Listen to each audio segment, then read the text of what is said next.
Assalamu alaikum, урматтуу мекендештер. Өлкөбүздөгү акыркы жаңылыктарды угуп, кабыргабыз кайышып турган кези Баткен элине терең кайгыруу менен көңүл айтабыз. Жана Баткен элине Барбол компаниясынан өз жардамдарыбызды азыр жөнөтүп алдында турабыз.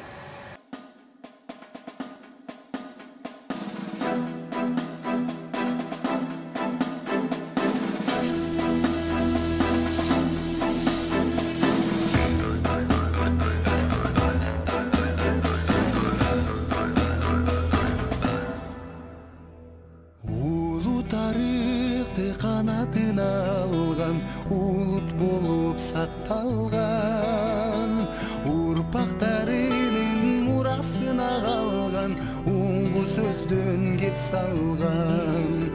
Байыртан экен үчүн күйгөн эр манастын улубуз, байырлап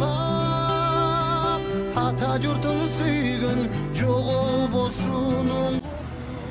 Урматтуу Баткен эли, кабыргабыз кайышып турат, терең кайгыруу менен сабыр тилейбиз. Бүтүн Кыргызстан баары сиздер менен бирге, сиздерди колдойт. Баардык кыргыздардын азыр жүрөгү сыздап турган учуру, айрыкча 5 жашар, 15 жашар кыздардын жер берүүсү, бул терең кайгыруу менен өтө бир өкүнүчтүү, өтө бир чоң жоготуу. Биздин жаш балдарыбыз, энесиз, энелер жаш балдарсыз калуусу, ошол эле учурда канчадаган адамдар үй бүлөлөрүнүн үйүн таштап азыр ар кайсы талаага кетүүсү бизди терең өкүндүрүп турат. Бирок бул башыбызга келген кыйын күндөр дагы артта өтүп кетет. Кудай буйруса, жакшы күндөр алдыда. Биз баарын бириксек, колдон келет, баарын жеңебиз буйруса. Баткен эли, биз сиздер менен. Биз азыр дээрлик 1,5 сааттан бери очередте турабыз. Бул жерде мен бирок абдан кубанып атам. Себеби жакшылык иштерге жардам берели деген адамдардын санынын көптүгүнө бизди абдан кубантты. Кудай буйруса, биздин Кыргызстандын ынтымактыгын дагы бир жолу далилдейбиз буйруса. Кыргыз эли алга. Кыргыз эли кең пейилден, кереметтүү жерден, ырыс кереке берген мекеним. Өргүндөй бир кылымдарга, ак калпагы асманга тийип, ала тоодой бийик.